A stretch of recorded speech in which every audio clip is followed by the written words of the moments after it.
Aujourd'hui, on va faire preuve d'un petit peu de nostalgie.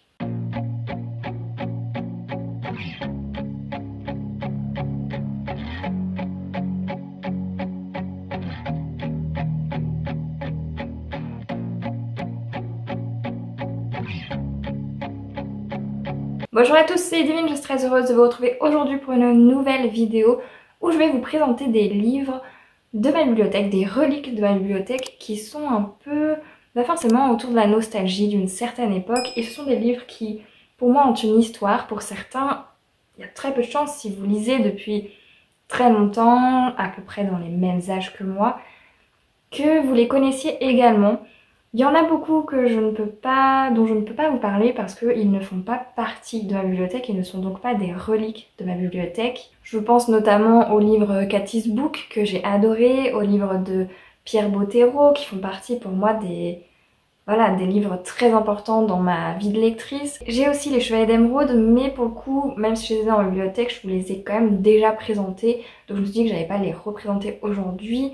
Et par exemple, j'aurais aussi pu parler, mais je ne l'ai pas non plus dans la bibliothèque, du livre bleu, vous savez, avec le poisson sur la couverture. Je ne sais plus le titre, je ne sais pas l'histoire, je m'en souviens plus.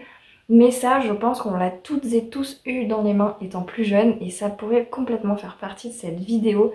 Malheureusement, il n'est pas présent dans ma bibliothèque. Donc je vais faire comme ça un petit peu le tour de ma bibliothèque et vous présenter des livres qui sont effectivement des reliques, puisque ça fait très longtemps que j'étais dans ma bibliothèque. Et pour certains, il y a une histoire, c'est surtout les plus anciens qui ont une histoire, et j'aime beaucoup. Et je me suis dit que j'allais vous faire cette vidéo pour vous présenter voilà, ces livres comme ça qui ont une histoire et qui font partie de ma vie finalement de lectrice. Le tout premier, c'est un livre qui m'a été offert par mon tonton, l'un de mes tontons quand j'étais toute petite, donc encore en primaire, je ne saurais pas vous dire l'âge. Mais c'est un livre qui m'a été très utile et surtout, eh bien, étant plus jeune, l'un de mes plus grands rêves, c'était de devenir danseuse classique. Je voulais pas être chanteuse, je voulais pas, voilà, je voulais devenir danseuse classique, je voulais faire de la danse classique et surtout je voulais aller au conservatoire, je voulais faire l'école de danse, je voulais que ça soit mon quotidien, j'adorais danser et ce jusqu'à très tard. Je n'ai jamais malheureusement eu l'occasion de faire des cours de danse, j'en ai fait très tard, cours de danse classique, mais une année et encore une année, c'est l'année où j'ai eu une tendinite au mollet, donc autant vous dire que j'ai pas fait la moitié je pense des cours. Donc voilà, c'était un peu trop tard de se mettre à faire de la danse classique à 18 ans. Bon, tant pis, mais j'ai adoré ça et c'était mon plus grand rêve, effectivement. Je n'ai pas eu l'occasion malheureusement de le faire. Et donc mon oncle m'avait offert, je crois, à un Noël, La Petite Ballerine, voilà. Et à l'intérieur, c'est trop bien, donc c'est aux éditions 4 Fleuves. À l'intérieur, vous avez plein de petites enveloppes qui suivent l'histoire et qui permettent en fait de suivre le personnage et de lire les lettres qu'elle reçoit. Et on va suivre l'histoire de cette petite ballerine qui a du coup une pièce de théâtre dans son école à faire, et malheureusement elle n'a pas le rôle premier, mais elle s'entraîne dur pour ça et un jour elle va souhaiter être le rôle justement principal, et elle va l'être. Elle va avoir une petite fée qui va lui envoyer une lettre pour lui dire que elle l'a bien entendu, qu'elle va lui offrir ce rôle, qu'elle pense qu'elle est capable de le faire. Et donc elle va prendre le rôle principal et voilà, donc c'est une très belle histoire. Et à la toute fin, ce que j'aimais beaucoup dans ce livre, c'est qu'on avait un collier ou un bracelet, je sais plus, je crois que c'était un collier de mémoire, il doit toujours être dedans. Et en fait, vous avez dans la fin de ce livre le collier, et je me souviens que moi je l'avais mis notamment pour comment on appelait ça, les courses qu'on faisait à l'école. Et à cette époque-là, j'avais énormément de mental, je dis jamais parce qu'en vrai j'ai énormément perdu de ce mental aujourd'hui. Et, et si je me disais je peux le faire pour X ou Y raison, je pouvais le faire pour X ou Y raison. Si j'étais au bout de ma vie en train de courir ou autre, c'est pas grave en fait, je continuais parce que je m'étais donné pour objectif de continuer pour X ou Y raison. Et donc j'avais ce mental et je m'étais mise ce bracelet et je me suis dit allez, je peux le faire pour ma meilleure amie de l'époque. Et j'avais réussi comme ça mentalement à réussir à aller jusqu'au bout, à tenir jusqu'au bout. Et je me souvenais que c'était un peu du coup mon porte-bonheur, ce bracelet, quelque chose qui manquerait en fait dans la réalité en quelque sorte et qui me permettait de croire en moi étant plus jeune. Donc voilà, pour moi ce livre il a une importance énorme et il n'est pas prêt de quitter ma bibliothèque. Un autre livre pareil qui a été lu en primaire et que j'ai dans la bibliothèque, ça me fait penser d'ailleurs que dans ces années-là où j'ai lu ce livre, il y a un livre mais je ne saurais jamais retrouver le titre, je ne me souviens pas de la couverture ni rien. C'était un livre de poésie, un livre avec plein de poèmes et je lisais ça tout le temps à l'école, je le prenais tout le temps dans la petite bibliothèque qu'on avait à l'école, c'était genre 2 étagères. Et, euh, et je me souviens que je l'empruntais tout le temps, je le lisais tout le temps, j'adorais les poèmes, je les écrivais. Étant plus jeune, je prenais toujours les livres en fait, et peu importe, ça pouvait être des manuels, ça pouvait être des annuaires, peu importe, et je les réécrivais. Enfin, je les réécrivais, je les recopiais en fait, et bah voilà, je recopiais. J'adorais écrire, j'adorais lire, et donc bah, je trouvais ma façon à moi d'allier les deux finalement. Je lisais un livre et je le réécrivais à côté. Et ce livre de poèmes, je me souviens que j'avais réécrit tout ce qu'il y avait dedans, je l'adorais. Ça m'a fendu le cœur lorsque j'ai dû passer dans la classe supérieure au collège et ne plus avoir accès à ce livre parce que je l'aimais énormément. Je suis incapable de vous redire ce que ça pouvait être à l'époque. Mais du coup, c'est la même époque où j'ai pu découvrir ce livre, Otto de Tommy Ungerer, une autobiographie d'un ours en peluche. Et ce livre, c'est le début d'une histoire d'amour, de fascination pour tout ce qui est guerre, seconde, première guerre mondiale. Voilà, c'est vraiment un livre qui m'a assez chamboulée, qui m'a permis, je pense, de m'inscrire dans ce besoin de connaître plus l'histoire, ce besoin de pouvoir écouter en fait aussi les récits sur ces histoires, ces horreurs qui se sont produites. Et, euh, et voilà, je ne saurais pas expliquer, mais j'adore l'histoire. En tout cas, l'histoire de la Seconde Guerre et de la Première Guerre mondiale.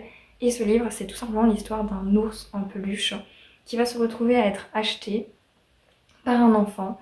Et cet enfant, c'est un juif. Et il se retrouve à passer de main en main comme ça. Donc le petit enfant va devoir se séparer de sa peluche quand il sera emmené.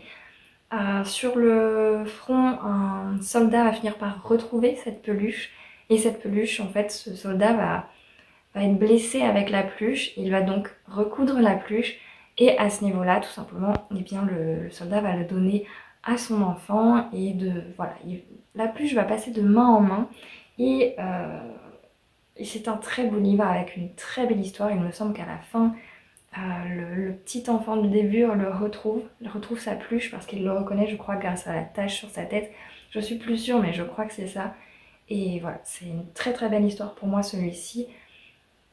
C'est un bon moyen, je pense, de faire connaître les guerres mondiales, comment ça se passe. Je sais plus si c'est la première ou la deuxième, mais comment ça se passe. Et c'est oui une façon douce d'amener cette conversation et ce sujet sur la table chez les plus jeunes. Le troisième livre pour moi qui est très nostalgique et qui ne quittera clairement jamais ma bibliothèque, c'est un dictionnaire. Croyez-le ou non. C'est un dictionnaire, c'est un énorme dictionnaire et ce dictionnaire il est important pour moi parce que c'est le cadeau que m'avait fait, l'un des cadeaux, parce que j'en ai un autre, c'était un dictionnaire anglais il me semble. Je crois que c'était à la même époque où je l'ai eu. Ce dictionnaire, c'est très important pour moi tout simplement parce que c'est le dictionnaire que mes parents m'ont offert quand j'ai appris que je passais en 6ème. Alors c'était voilà, c'était même pas un sujet, il n'y avait pas de doute sur lequel j'allais passer en 6ème ou pas. Mais voilà, mes parents tenaient en fait à ce que ce passage à l'étape supérieure, le passage au collège, soit justement, bah voilà, comment dire, vu, reçu, je sais pas comment dire, mais en tout cas, que ce soit, j'ai perdu le mot, mais qu'on ait quelque chose en tout cas pour me féliciter, on va dire ça comme ça. Et donc ils m'ont tout simplement acheté le dictionnaire mondial des images. C'est un dictionnaire énorme, je l'ai jamais lu dans son intégralité et je peux vous dire qu'il prend de la place, voilà. Donc j'ai eu ça pendant, ouais, entre le CM2 et la 6ème. J'étais trop contente, j'ai passé une bonne partie de mon été à le lire, à le feuilleter. Et voilà, donc depuis ça en fait j'ai ce dictionnaire. Et ça n'est pas du tout un dictionnaire normal, un dictionnaire comme on peut en voir partout. Puisqu'on va avoir bah, en fait l'histoire des images, enfin, ce que c'est qu'une image, ce genre de choses. Et j'ai beaucoup aimé.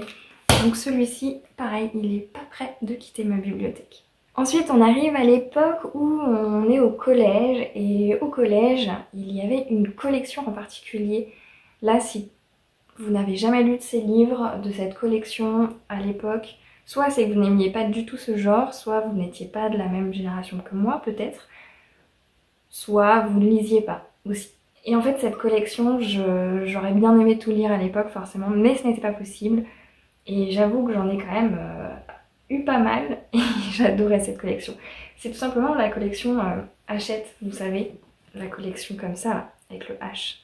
Ça, la collection Black Moon, c'était ma collection. Vraiment, c'était ma collection qui m'a suivie au collège, mais vraiment tout le temps au collège, j'ai été avec cette collection. Donc j'ai évidemment le journal de Stephen, les Twilight, le Cercle Secret, le journal d'un vampire, mais pas que, puisque j'ai également eu, celui-ci il est arrivé plus tard, peut-être au lycée, je ne sais plus, Paranoia. J'ai eu également Sortilège, et enfin celui que j'ai lu et relu et relu jusqu'à 18-19 ans, 16 lunes. Voilà. C'est vraiment la collection qui m'a fait passer toutes mes années collège et un peu peut-être le lycée, je ne sais plus. Mais en tout cas toutes mes années collège, je les ai passées avec cette collection Black Moon qui je crois n'existe plus aujourd'hui et c'est bien dommage. C'était vraiment ma période fantastique. C'était vraiment ma période loup-garou, vampire, surtout vampire, parce que là j'ai ceux-là. Mais j'en empruntais énormément au CDI, c'est la période où j'ai lu aussi les Uglies, début du collège, les Uglies. Une saga mais trop bien, j'aimerais beaucoup les acheter pour les relire un jour parce que j'avais adoré. C'était la période des vampires de Manhattan aussi, au début du collège, que j'avais adoré, surkiffé, que je n'ai pas non plus. Qu'est-ce que j'avais comment se débarrasser d'un vampire amoureux, je crois, quelque chose comme ça. Enfin voilà, il y a plein de choses que j'ai lues à ce moment-là. Tout ce qui était fantastique, vampire, c'était mon dada, c'était pour moi. Donc voilà, c'était clairement cette collection, la collection Black Moon, c'était l'amour de ma vie à cette époque. Je ne jurais que par ça. Et j'en ai pas énormément, tout simplement parce que à l'époque, j'achetais une saga et je relisais mes livres énormément. J'empruntais beaucoup au CDI évidemment et en fait je faisais un roulement, je relisais sans arrêt les mêmes livres. Ça a bien changé depuis, j'ai plus envie de découvrir de nouveaux univers, j'arrive mieux à m'ouvrir à de nouveaux univers aujourd'hui. Mais c'est vrai qu'à l'époque, si j'avais quelque chose qui me plaisait, je ne changeais pas. Je n'étais pas curieuse. J'étais curieuse parce que en soi, je lisais surtout au CDI beaucoup de livres sur l'archéologie. Le collège, c'était ma période archéologie. Je lisais énormément de livres sur l'archéologie. Mais à côté de ça, pour mes loisirs, pour les livres que moi j'avais chez moi, c'était toujours la même collection, toujours le même thème. Et une fois que j'aimais, en fait, voilà, je faisais un roulement et je restais clairement dans dans ma zone de confort. Donc voilà, ça c'était la collection Black Moon. Franchement, dites-moi si vous aussi vous avez eu votre période Black Moon parce que pour moi ça a été un grand moment, ça a été une grosse période de ma vie de lectrice cette collection. Dommage qu'elle n'existe plus, faudrait que je regarde, ça se trouve elle existe toujours mais on n'entend plus parler peut-être, je sais pas. Mais je regarde si j'en ai d'autres mais non, enfin, j'en ai d'autres de cette collection mais en gros c'est des mêmes auteurs et tout donc voilà, c'est en gros tout ce que j'ai de cette collection Hachette et trop bien. Dites-moi vraiment si vous avez lu cette collection, si vous aimiez bien, si c'était un peu votre délire à l'époque ou au contraire si vous aimiez pas, peut-être aussi. Et si vous en avez lu de cette collection, lesquels vous avez lu, lesquels vous avez apprécié. Je vous fais pas forcément le résumé de tout parce qu'il y en a pas mal, mais vraiment les Black Moon c'était toute ma vie à l'époque. Ensuite j'ai deux livres qui m'ont, je crois, fait le lycée, en tout cas début lycée, mais en tout cas la transition. Et ça a été le moment au lycée où j'ai commencé à lire les livres chez Michel Lafon. Voilà, je sais pas pourquoi, c'est le moment fin collège, début lycée où Michel Lafon est entré ouais, dans ce moment de ma vie où j'ai commencé à les lire. Et ensuite, ça a été la collection R de Robert Laffont. Mais du coup, je les ai pas pris là parce que c'est pas vraiment très nostalgique, j'ai une fois adulte. C'est vrai que j'ai pas mis de livre une fois vraiment adulte dans cette sélection. Mais sinon, une fois adulte, ce serait plutôt les Robert Laffont avec la collection R, Phobos, tout ça. Mais sinon, non. Là, du coup, Michel Laffont. Et le premier, le seul d'ailleurs que j'ai pris, c'est Éternel, les Éternels. Je vous en avais fait une vidéo qui a très bien marché d'ailleurs sur cette chaîne à l'époque de cette saga. Et vraiment, j'avais adoré les Éternels, je les avais lus. Ça reste en fait du young adulte. C'est très bien, je pense, aussi pour faire la transition entre les lectures précédentes et les futures, les prochaines. Et on reste sur un milieu très fantastique. On reste vraiment sur quelque chose de fantastique. Ça se lit facilement. Donc voilà, ça a été pour moi la transition. Les Éternels, j'aime bien l'histoire. J'avais acheté aussi la suite Les Radiances. Je sais pas si vous voyez ce que c'est. Mais voilà, donc pour moi les Éternels, c'était un peu le moment. Il y a eu aussi la collection, je l'ai pas prise, les Night World, tiens, ils sont là. Ça a aussi été le moment où j'ai lu les Night World et dans la même collection, hop, de Chaperon Rouge. Je sais pas si vous aviez vu le film aussi à l'époque, ils avaient sorti le film. Et du coup voilà, c'était vraiment l'époque où, au lycée, début lycée, je lisais du coup plutôt les Michel Laffont. Voilà, c'est... En fonction, en fait, les maisons d'édition me suivent en fonction des années, c'est assez rigolo. Parce qu'aujourd'hui, par exemple, début adulte, on va dire, début vingtaine, et encore, je pense qu'à 22 ans, j'avais déjà un peu arrêté. C'était plutôt la collection R de Robert Laffont. Aujourd'hui, on est beaucoup sur, déjà des mangas, on est beaucoup sur de Saxus, beaucoup sur du Hugo Roman. Voilà, vous voyez un peu, on est... En fonction des années, on est sur des maisons différentes, des maisons d'édition très différentes. J'ai beaucoup de mal à parler ce soir, je sais pas pourquoi. Et le dernier que j'ai à vous présenter, pareil, si vous étiez là il y a quelques années en tant que lecteur et lectrice, si vous étiez très présent aussi sur les réseaux sociaux à l'époque, vous avez très certainement entendu parler de ces réécritures de contes. On reste dans le thème en ce moment, les contes ça me suit pas mal, je sais pas pourquoi. Et franchement, pareil, cette maison d'édition là, elle m'a suivie au lycée. Hein, parce que là, j'ai pris que ce livre-là, mais je peux vous donner un exemple de livre que vous voyez actuellement sur ce plan.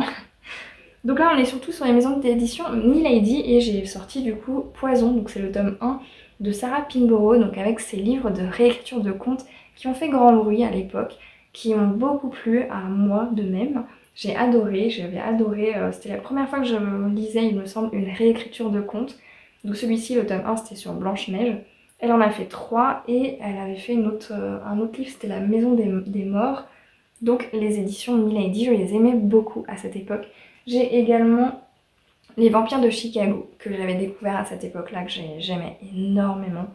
Donc voilà, c'est le dernier de ma sélection là, qui m'a suivi du coup jusqu'au lycée. Je crois qu'on est pas mal là. Vous avez fait du coup un tour jusqu'au lycée, des livres que j'ai pu lire et relire. J'en oublie très certainement parce que malheureusement tous les livres que j'ai lus ne sont pas dans la bibliothèque.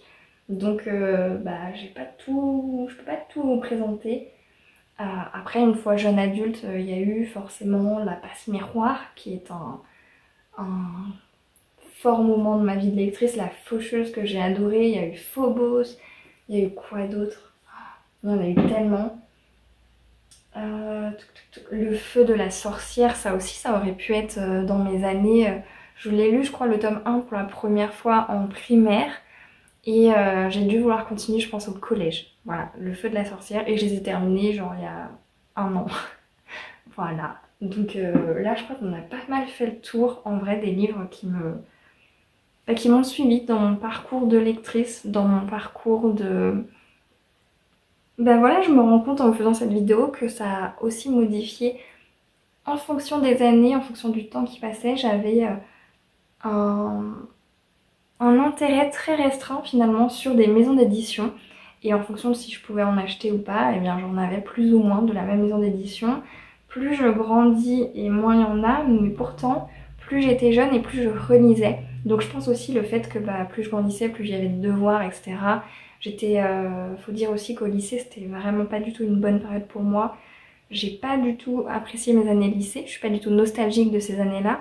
Donc je pense aussi que le fait qu'il y ait moins de livres de cette période-là, c'est tout simplement parce que j'avais moins d'énergie pour lire, moins de... voilà, c'était moins bien. C'est d'ailleurs aussi la période où j'ai commencé ma chaîne. J'en avais grand besoin et heureusement que je l'ai fait finalement. Donc voilà, je pense que c'est lié à ça, le fait que avant je relisais beaucoup mes livres, mais du coup j'en ai plus.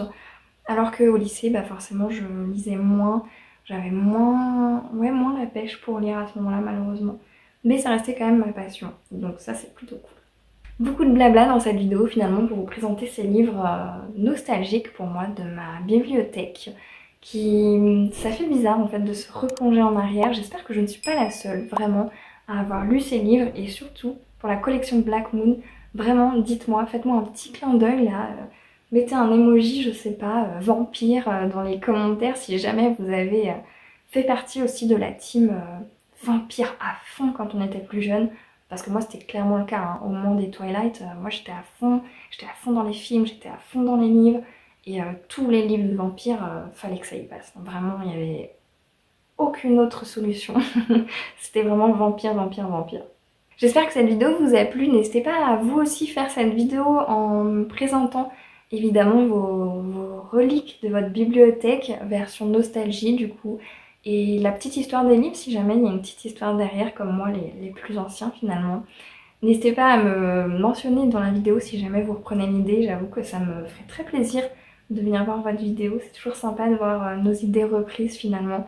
Donc voilà, j'espère que cette vidéo vous a plu. En attendant d'avoir vos retours sur cette vidéo, je vous remercie du fond du cœur d'avoir regardé jusqu'au bout. Et sur ce, je vous souhaite à toutes et à tous de très belles lectures et je vous dis à la prochaine!